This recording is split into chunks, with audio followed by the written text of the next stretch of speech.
तो बच्चों D block F block चल रहा था। सुबह वीडियो रिकॉर्ड करनी थी। माइक ऑन है? चलो भाई। तो सुबह वीडियो रिकॉर्ड करनी थी, हम रिकॉर्ड नहीं कर पाए, किसी वजह से नहीं कर पाए। 2 क्लासेस लगती हैं, तो पीछे वाले क्लास में किसी बच्चे का बर्थडे था, तो उन लोगों ने इतना शोर मचाया, कोई वीडियो रिकॉर्ड नहीं हो पाई। लेकिन मैं उसमें कुछ ज़्यादा ही गुस्सा कर रहा हूँ। आप लोगों को पता नहीं कौन सा ही रूप दिखाई देगा मेरा, तो इस चक्कर में वो वीडियो मैंने नहीं डाली। तो आज हम लोग डी ब्लॉक एफ ब्लॉक कर रहे थे। हमने यहाँ पर चारों श्रेणियों के बारे में बात कर ली थी, और मैंने ये बता दिया था कि चारों श्रेणियों में क्या क्या बेसिक डिफरेंसेस हैं जो आप लोगों को पता होंगे। ठीक है, तो अब हम लोग क्या करने वाले हैं, हम इससे आगे की बात करने वाले हैं। तो आज उसके कुछ ऐसे बेसिक गुण होंगे जो हम लोग मान जाओ। तो ऐसा है ना, धनंजय सर हैं तो कुछ खुरापात कर रहे हैं। चलिए, तो हम लोग अब क्या है, इसके कुछ बेसिक गुण हैं, वो बेसिक गुण तो आप लोगों को खुद ही देखने पड़ेंगे। ओके, आप खुद ही उन गुणों को पढ़ लेना, आपके नोट्स हैं, उनको आप गुणों को उन नोट से पढ़ सकते हैं।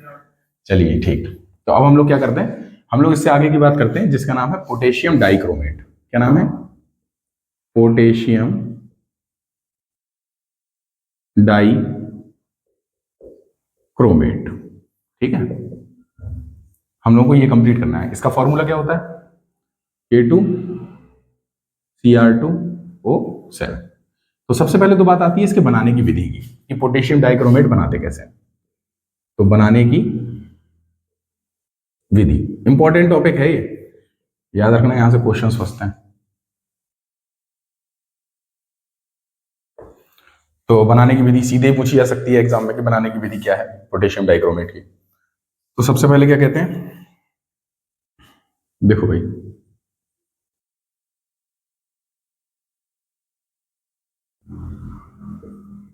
क्रोमाइट एस्क ले लिया और इसकी रिएक्शन करा देते हैं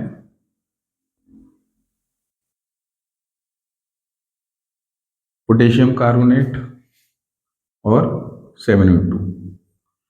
गरम कर दिया तो क्या बनेगा, तो प्राप्त होगा हमको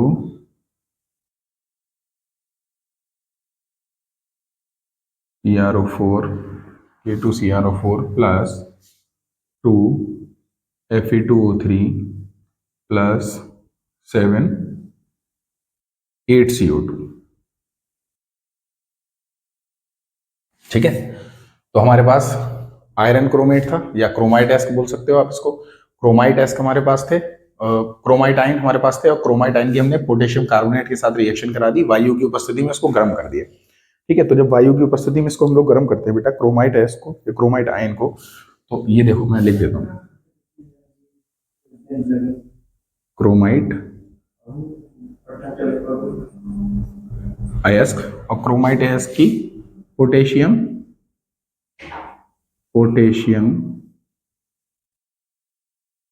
कार्बोनेट के साथ इसको गर्म कर देते हैं। किसकी उपस्थिति में बच्चों?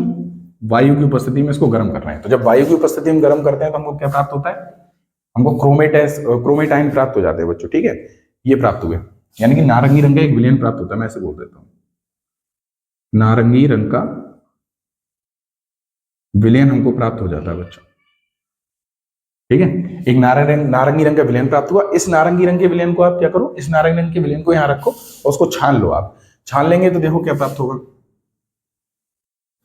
K2CrO4, और इसके अंदर थोड़ा सा मिला देंगे बच्चों हम लोग अम्ल। तो जब इसको थोड़ा सा अम्ल मिलाते हैं इसके अंदर, तो अम्ल मिलाने पर ये जो क्रोमाइट आयन है, ये क्रोमेट आयन जो है वो किस में चेंज हो जाएंगे, डाइक्रोमेट में चेंज हो जाएंगे। यानी क्या बन जाएगा, ये बनेगा K2Cr2O7 प्लस 2K प्लस, और क्या निकल गया, 2H2O। ठीक है, ये बहुत इंपॉर्टेंट रिएक्शन है। अगर बनाने की विधि पूछ रहे हैं वो तो लोग सीधे सीधे यहां से पूछ सकते हैं। दोबारा देख लें आप लोग, क्रोमाइट एस्क दे रखे हैं, इसकी पोटेशियम कार्बोनेट के साथ आप वायु की उपस्थिति में इसको गर्म कर दो। गर्म करने पर एक नारंगी रंग का विलयन प्राप्त हो जाएगा। उस नारंगी रंग के विलयन को आप फिल्टर पेपर की मदद से छान लो। ठीक है, तो छानने पर जो प्राप्त होगा, ये छनित्र पदार्थ है आपके पास। ठीक है, इसके अंदर थोड़ा सा आप क्या मिला दो, H2SO4, तो वहां से इसको 2H प्लस आयन मिल जाएंगे, है ना। क्या डाला है इसके अंदर, H2SO4 डाला है बच्चों। ओके, ये H2SO4 से ही आयन प्राप्त हुए हैं इसको। ये आयन प्राप्त हुए, जैसे ही मिलाते हैं तो क्या प्राप्त हो जाता है, K2Cr2O7 प्राप्त हो जाता है, और प्लस 2K प्लस और 2H2। ठीक है, तो ये विधि आप लोगों को करनी पड़ेगी अगर आप इसको कंप्लीट करना चाहते हैं। ठीक है, क्या ये वाली बात समझ में आ गई आप लोगों को? पक्का?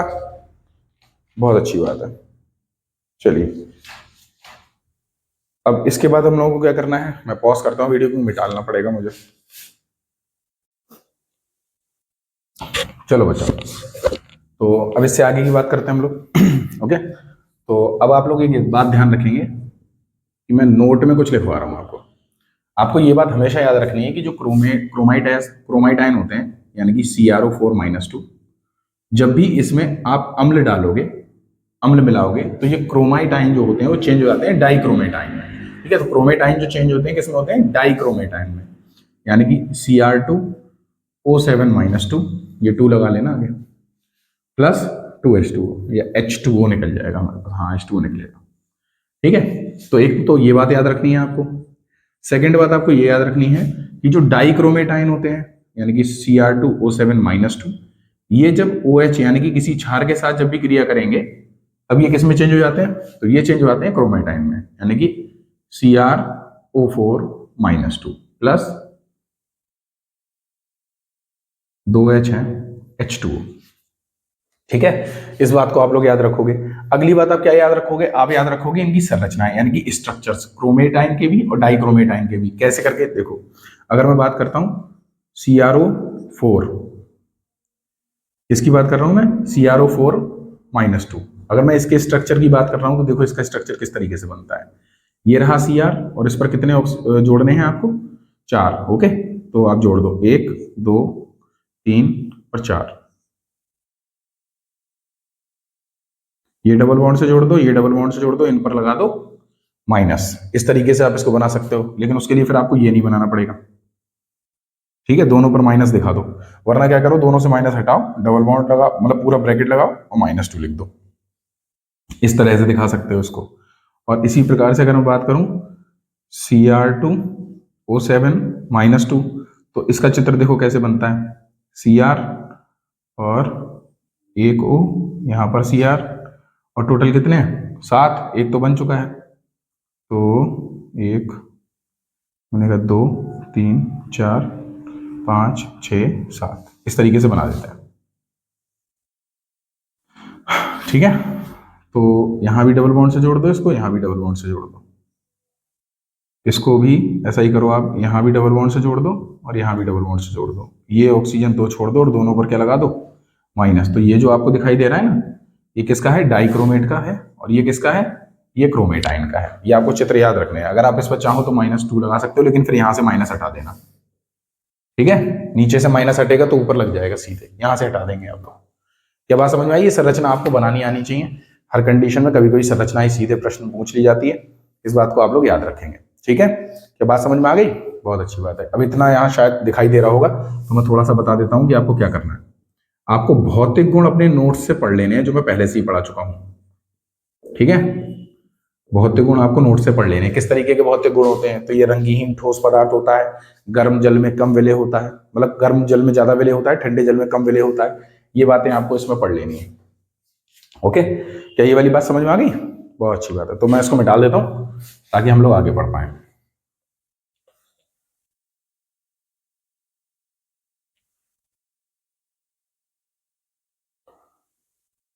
अच्छा, अकेले वीडियो रिकॉर्ड करना ना बहुत कठिन काम है, बच्चे होते हैं तो फिर रिकॉर्ड रुकी हो जाती है वो।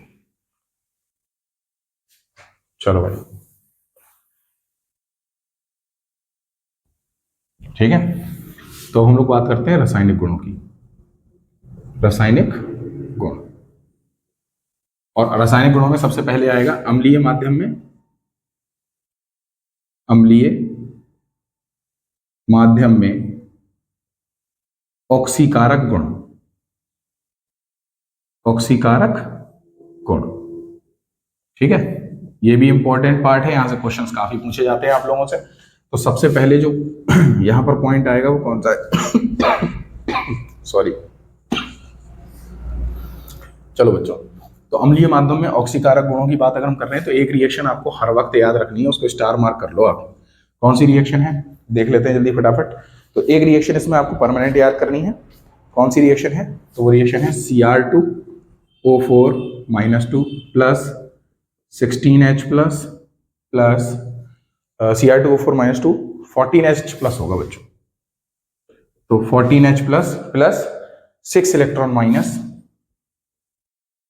6 इलेक्ट्रॉन माइनस क्या बनेगा यहां पर 2Cr + 3 प्लस कितने H2 7 H2। ठीक है, तो ये रिएक्शन आपको हर बार याद रखनी है, ये रिएक्शन हर बार आपको लिखनी है। और उसके बाद क्वेश्चन आएंगे आपके पास, जैसे एक आता है I- का I2 में ऑक्सीकरण। ठीक है, तो किस तरह से ये ऑक्सीकरण हो रहा है मैं आपको बता देता हूं। तो I- का I2 में ऑक्सीकरण कराना है। ठीक है, तो मैं सीधे अभी इसको मिटा देता हूं, नीचे लिख देता हूं, वरना मुझे 2 बार लिखना पड़ेगा, बोर्ड पर इतनी जगह नहीं है। ठीक है, तो I2 का I- का तो यहां लिखा I- और इसका ऑक्सीकरण कराना है हम लोग किसमें I2 में। तो अब इस रिएक्शन को बैलेंस करना है। रिएक्शन बैलेंस करना फर्स्ट ईयर में खूब अच्छे से सिखाया था हम लोगों ने, है ना, अच्छे से किया था इसको। चलो तो देखते हैं। तो यहाँ पर I कितने हैं 2, यहाँ I कितना है 1, बैलेंस करने के लिए आगे 2 लगा दिया। ठीक, अब ऑक्सीजन दिखाई दे रहा है क्या, नहीं है, तो कोई लेना देना भी नहीं है हमको ऑक्सीजन से। अच्छा, उसके बाद क्या दिखाई दे रहा है हमको दिखाई दे रहा है कि यहाँ पर हाइड्रोजन भी नहीं है, तो उससे भी कोई मतलब नहीं है। अब देखते हैं आवेश, तो यहाँ पर -2 आवेश है, कितना है -2, और इधर कितना है, इधर है 0। ज्यादा कौन सा होगा, -2 ज्यादा होता है 0 ज्यादा होता है। अब हमारे बैच से भी कभी कभी बच्चे